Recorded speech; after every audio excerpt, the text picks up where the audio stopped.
শিকল দিয়া বেরি দিয়া আমরা জাহান্নামটারে আটকায় রাখতে পারলাম না রে মালিক। আর এক ফোঁটা পানি কিভাবে জাহান্নামটারে নিস্তেজ করে দিল। আরে মুসলমান ইমানদার আল্লাহর গোলাম,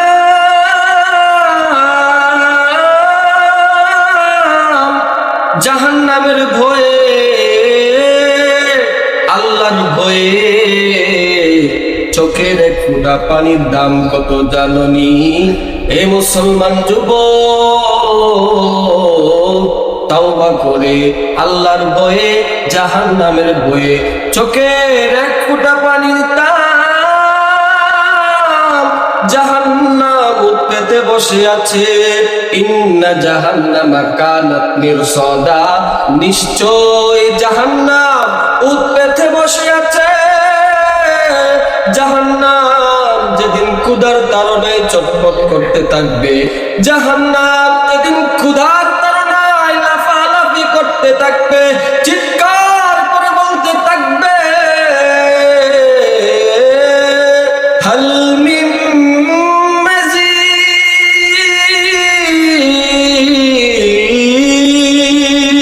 হাল মিন মাজিদ। ও আল্লাহ, আরো কি জাহান্নামী অবশিষ্ট আছে নাকি? আমার পেটে বড় ক্ষুধা,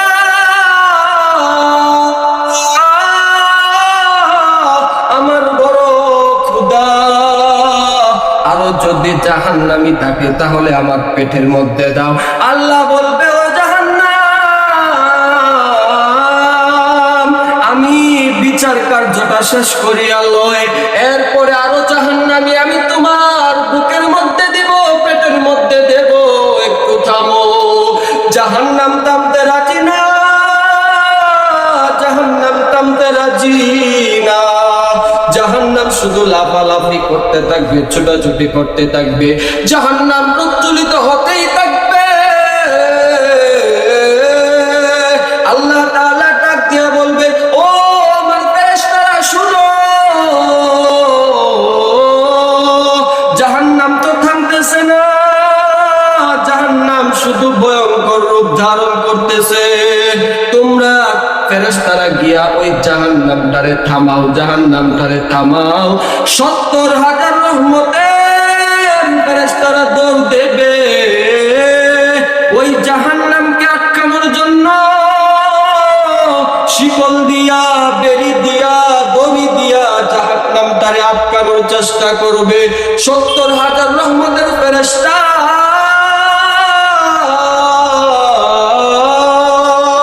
শিকল দিয়া, বেরি দিয়া জাহান্নামটারে আটকায় রাখতে পারবে না। 70,000 রহমতের ফেরেশতারাও ব্যর্থ হয়ে আল্লাহর কাছে দর দিয়া বলবে, ও আল্লাহ,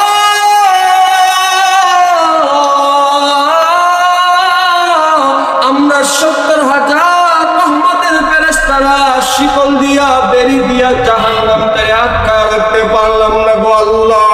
ও আল্লাহ, এখন আমরা কি করব বলে দাও। আল্লাহ তাআলা ডাক দিয়া বলবে, ও আমার ফেরেশতারা শুনো,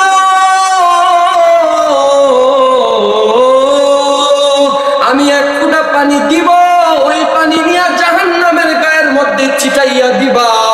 ওই পানি দেওয়া মাত্রই দেখবা জাহান্নাম নিস্তেজ হয়ে যাবে। ফেরেশতারা ওই এক ফোঁটা পানি নিয়ে জাহান্নামের গায়ের মধ্যে ছিটাইয়া দিবে, সাথে সাথে জাহান্নাম নিস্তেজ হয়ে যাবে, সাথে সাথে জাহান্নাম নিস্তেজ হয়ে যাবে। ফেরেশতারা ডাক দিয়া বলবে, এ মালিক,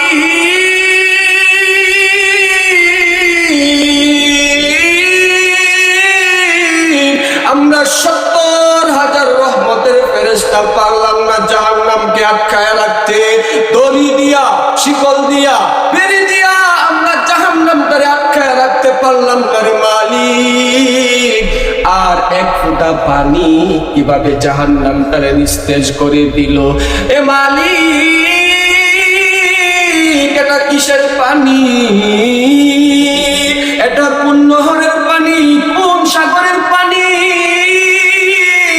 আল্লাহ ডাক দিয়ে বলবে, ও ফেরেশতারা শুনো, এটা কোনো সাধারণ পানি না, কোনো পানি না, কোনো সাগরের পানি না, কোনো নদীর পানি না, কোনো বিশিষ্ট পুকুরের পানি না, এটা আমার গুনাহগার বান্দার চোখের পানি। আমার গুনাহগার বান্দা যখন গুনাহ করিয়া আমার কাছে লজ্জিত হইয়া তাহাজ্জুদের নামাজে দাঁড়াইয়া তওবার নামাজ আদায় করিয়া চোখের এক ফোঁটা পানি ফেলছিল, ওই চোখের পানিটা আমি সংরক্ষণ করে রাখছিলাম,